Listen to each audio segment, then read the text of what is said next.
नमस्कार दोस्तों, संयुक्त अकेडमी में आप सभी का स्वागत है। हम लोग आज पढ़ेंगे सामान्य अध्ययन, रेलवे, ग्रुप डी, एसएससी, पेट आगामी सभी परीक्षाओं के लिए अति महत्वपूर्ण है। देखिए, आज हम पढ़ने वाले हैं अनुसूची। सूचियाँ पढ़ेंगे आज हम। क्या पढ़ेंगे? सूची। आज हम लोग पढ़ेंगे सूची। तो सूचियाँ कितनी हैं? वर्तमान समय में सूचियाँ 12 हैं। मूल संविधान में कितनी सूचियाँ थी? 8। ध्यान रखिएगा, सूचियाँ अभी 12 हैं। मूल संविधान में कितनी थी? 8 अनुसूचियाँ थी। चलिए हम लोग बारी बारी से एक एक अनुसूची अच्छे से पढ़ते हैं। अगर आपसे ये पूछ लेता है कि ये बताइए पहली अनुसूची में क्या है, ये जो पहली अनुसूची है इसमें क्या है? केंद्र और राज्यों के बीच में संबंध जो है, कहने का मतलब जो भारत के अंदर जितने राज्य हैं, केंद्र शासित प्रदेश हैं, उनके बारे में वर्णन है। कहने का मतलब स्टेट और जितने यूनियन टेरिटरीज हैं उनके बारे में उल्लेख किया गया है पहली सूची में। ठीक।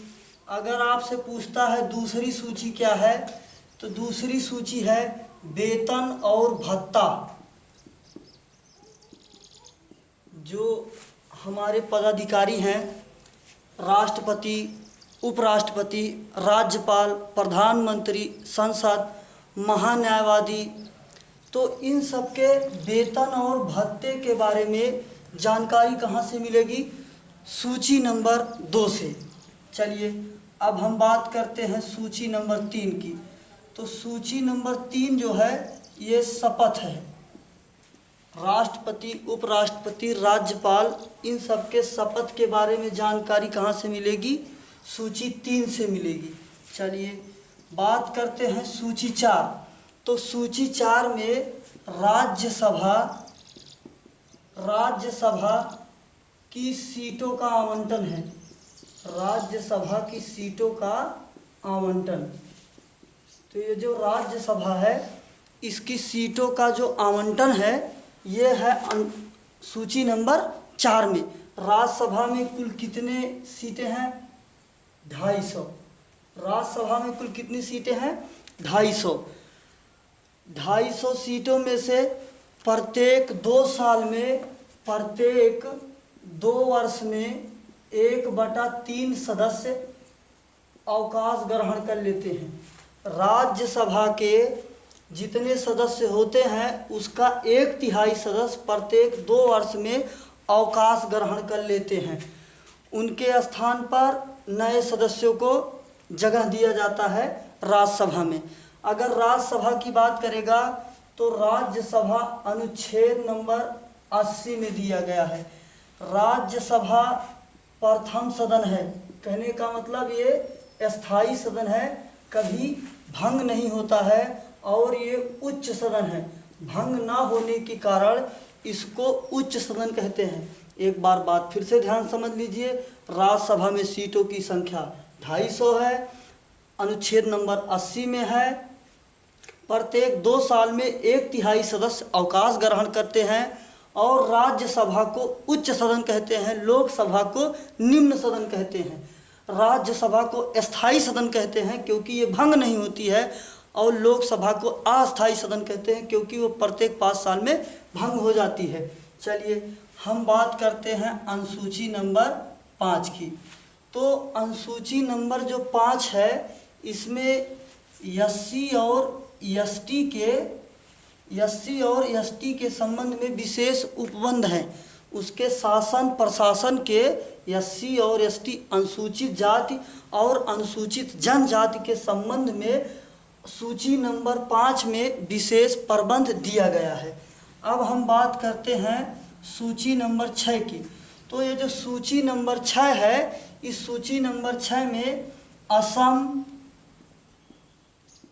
मेघालय और त्रिपुरा, असम, मेघालय और त्रिपुरा, इन 3 राज्यों के जनजातियों के बारे में शासन प्रशासन के मामले में विशेष उपबंध हैं अनुसूची नंबर 6 में। चलिए अब हम बात करते हैं अनुसूची नंबर 7 की।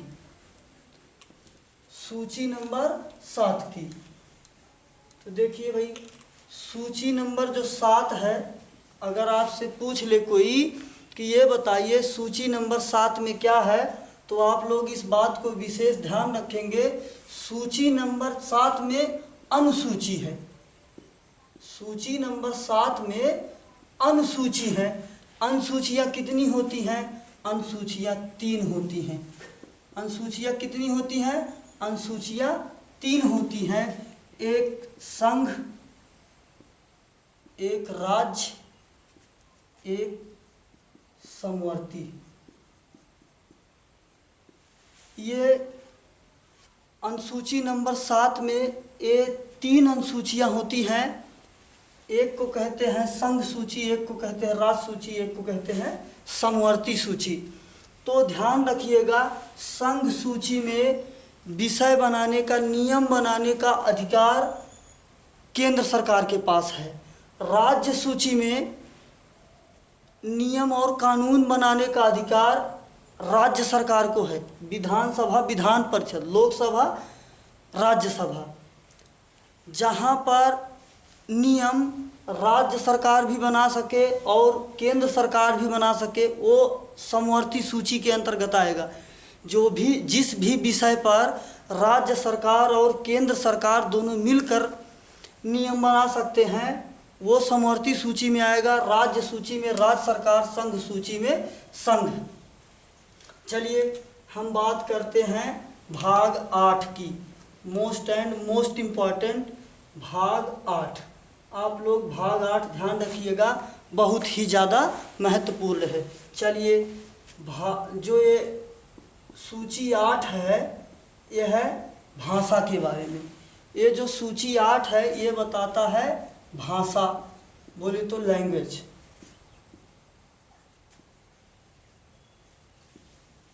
लैंग्वेज के बारे में जानकारी देगा अनुसूची नंबर 8। तो हमारे संविधान में कितनी अनुसूचियाँ, कितने भाषाएं हैं? हमारे संविधान में 22 भाषाओं का उल्लेख है। हमारे संविधान में 22 भाषाओं का उल्लेख है। और ध्यान रखिएगा, इन 22 भाषाओं में हमारे मूल संविधान में 14 भाषाएं थी। कहने का मतलब ये जो 8 भाषाएं हैं ये बाद में ऐड हुई हैं। ये जो 8 भाषाएं हैं ये 8 भाषाएं बाद में ऐड होंगी। इन 8 भाषाएं जो हैं संविधान संशोधन के द्वारा जो हुई हैं, मैंने पिछले वीडियो में बता दिया था। चलिए एक बार और बता देते हैं, सुन ही लीजिए। जो 15वीं भाषा है सिंधी, 15वीं भाषा है सिंधी, ये संविधान संशोधन 21 से आया। भाषा सिंधी संविधान संशोधन 21 से आया। 3 भाषाएं नेपाली, मणिपुरी और कोंकणी, ये 3 भाषाएं 71वें संविधान संशोधन के तहत नेपाली, मणिपुरी और कोंकणी आई। 15 हुई थी, 15 3 18। अभी 4 भाषाएं बोडो, डोंगरी, मैथिली और संथाली। मैथिली और संथाली, ये 4 भाषाएं 92वें संविधान संशोधन के तहत जुड़ी। 18/4/22। तो ध्यान से फिर से एक बार बात सुन लीजिए और समझ लीजिए। हमारे संविधान में 14 भाषाएं थी, 8 भाषाओं को संविधान संशोधन के तहत जोड़ा गया। अभी संविधान में 22 भाषाएं हैं। ये 8 भाषाएं किन किन संविधान संशोधन से आया? 21वें संविधान संशोधन से सिंधी भाषा आई, और नेपाली, मणिपुरी, कोंकणी 71वें संविधान संशोधन से आया। बोडो, डोंगरी, मैथिली और संथाली 72वें संविधान 92वें संविधान संशोधन के तहत आया। ये हुआ हमारे संविधान में जो भाषाएं दी थी उनकी बात हो गई। चलिए हम लोग ये बात करते हैं कि ये बता दीजिए कि हमारी जो भाषा है, भाषा को अनुच्छेद कितने में रखा गया है। देखो भाई, भारत देश की कोई भाषा नहीं है, बहुत सी भाषाएं बोले जाती हैं, तो इसलिए हम इसको कहते हैं राज्य भाषा। अनुच्छेद नंबर 345 के तहत संविधान राज्य भाषा को दर्जा देता है। जितने संविधान में भाषाएं दी गई हैं सभी को समान रूप से व्यवहार करता है। जितनी भी भाषाएं लिखी गई हैं, हमारे संविधान में 22 भाषाओं की मान्यता है। चलिए 22 भाषाओं की मान्यता है। अगर आपसे पूछ ले हिंदी अनुच्छेद कितने में है, तो हिंदी अनुच्छेद नंबर 343 में है और हिंदी दिवस 14 सितंबर को मनाया जाता है। राष्ट्रीय हिंदी दिवस 14 सितंबर को मनाया जाता है। अंतर्राष्ट्रीय हिंदी दिवस 10 जनवरी को मनाया जाता है। राष्ट्रीय हिंदी दिवस 14 सितंबर को मनाया जाता है और हिंदी दिवस अंतर्राष्ट्रीय वाला 10 जनवरी को मनाया जाता है। चलिए ठीक है, इतनी बात हुई भाषा के संबंध में। अब भाषा से हम एक बात ये समझ लेते हैं, ये जो हमारी 22 भाषाएं हैं, 22 भाषाओं का नाम देख लेते हैं। 8 तो अभी बता दिए हैं। चलिए 9वीं कन्नड़, तेलुगु, मलयालम, कश्मीरी, गुजराती, मराठी, ध्यान रखिएगा राजस्थानी को स्थान नहीं मिला है इसमें, तमिल,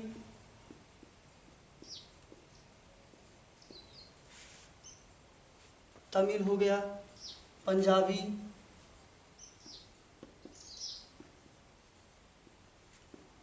उड़िया, तो उर्दू, तो इन सबको मिलाकर कितनी भाषाएं दिया हुआ है भाई? 22 भाषाएं हैं। एक आध दो छूट गया होगा, देख लीजिएगा। चलिए हम ये बात कर ले, प्रत्येक राज्य में किस भाषा को दर्जा दिया गया है। राज्य भाषा में हम ये देखने चल रहे हैं प्रत्येक राज्य में किस भाषा को स्थान दिया गया है। हम लोग इस पर चर्चा करेंगे, एक एक राज्य उठाएंगे, ऊपर से उठाएंगे जम्मू कश्मीर से और बात करते चलेंगे। सबसे पहले बात करते हैं जम्मू एंड कश्मीर, तो वहाँ पर बोली जाती है भाई कश्मीरी। अगर दूसरा बात कर ले आपसे, मान लीजिए कि हरियाणा से पूछ लेता है, तो आप हरियाणा में बताइएगा हिंदी। अगर आपसे पंजाब का पूछ लेता है तो पंजाब का तो पता ही है, पंजाब में क्या चलता है? पंजाबी। अगर आपसे पूछ लेता है हिमाचल प्रदेश, तो आप बताइएगा हिंदी। अगर आपसे पूछ लेता है, हिमाचल प्रदेश हो गया, राजस्थान, तो राजस्थान में आप बताइएगा हिंदी।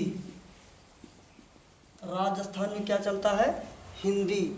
अगर आपसे पूछ ले उत्तर प्रदेश, तो उत्तर प्रदेश में क्या चलता है? हिंदी। क्या चलता है का मतलब ये है कि वहाँ वो स्थान मिला है हिंदी, मतलब उत्तर प्रदेश में हिंदी भाषा को राजकीय भाषा का दर्जा मिला है। और ध्यान रखिएगा उर्दू भी उत्तर प्रदेश की राजकीय भाषा है। पहली राजकीय भाषा उत्तर प्रदेश की हिंदी है और दूसरी राजकीय भाषा उर्दू है। चलिए हम बात करते हैं गुजरात की, तो गुजरात में चलती है भाई गुजराती। हम बात करते हैं महाराष्ट्र की, तो महाराष्ट्र में चलती है मराठी। अगर हम बात करते हैं मध्य प्रदेश की, तो मध्य प्रदेश में चलती है हिंदी। ध्यान रखिएगा जितने भी राज्य की भाषा को दर्जा मिला रहा सभी राज्यों को बता रहे हैं, एक एक अच्छे से नोट कर लीजिएगा, 1 नंबर में पूछ लेता है, संभावना बनती है इन सब प्रश्नों की। मध्य प्रदेश में हो गया हिंदी, अगर आपसे कोई पूछ लेता है छत्तीसगढ़, तो हम कहेंगे छत्तीसगढ़ का भी हिंदी। अगर हमसे कोई पूछ लेता है उड़ीसा, तो हम लोग उड़ीसा का कहेंगे उड़िया, उड़ीसा का उड़िया। चलिए, उड़ीसा का हो गया उड़िया। अगर हमसे कोई पूछ लेता है तमिलनाडु का, तमिलनाडु का तो हो जाएगा तमिल। अगर आपसे गोवा का कोई पूछ ले, तो गोवा का हो जाएगा कोंकणी, गोवा का हो जाएगा कोंकणी। एक बार आप लोग मन कर स्क्रीनशॉट ले लीजिए, फिर हम इसको रफ कर रहे हैं।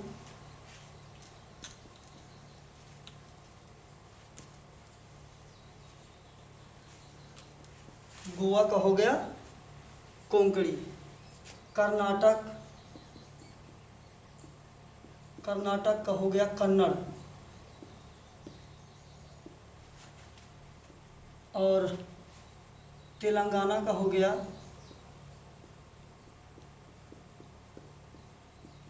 उर्दू, तेलंगाना का हो गया उर्दू। आंध्र प्रदेश,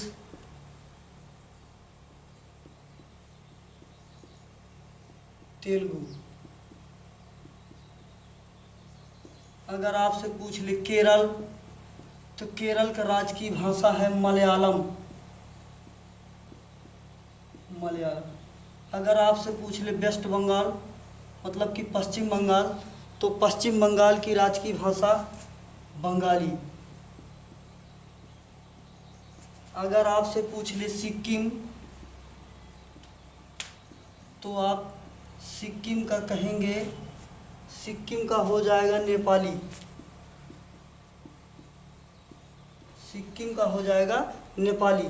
अगर आपसे पूछ ले असम, तो असम का हो जाएगा असमिया।